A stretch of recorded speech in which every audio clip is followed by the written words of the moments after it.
আমি সাংবাদিক আমিন শাহ। আজ সকাল দৌলতপুর বাজার থেকে নতুন সবজি ফুলকপি কিনলাম, যার ওজন 1 কেজি 300 গ্রাম। আপনারা দেখছেন যে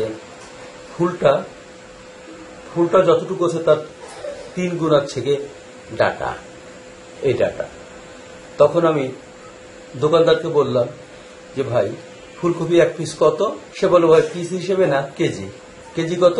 70 টাকা। এখন আমি যদি এই ফুলকপিটা এখন ভেঙে এর ডাটাগুলো ফেলে দিই, তাহলে আমি পাবো 1 কেজি 300 থেকে সর্বোচ্চ 400 গ্রাম পাবো।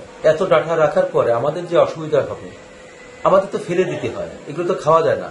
তাই আমি আশা করব যারা আমার ভিডিওটা দেখছেন, আমরা সবাই যদি ফুলকপি পিস হিসেবে কিনি, তাদেরকে বলি, তাহলে আমাদের জন্য একটু ভালো হয়। ধন্যবাদ। আমি সাংবাদিক ফকির আমিন শাহ, দৌলতপুর, খুলনা।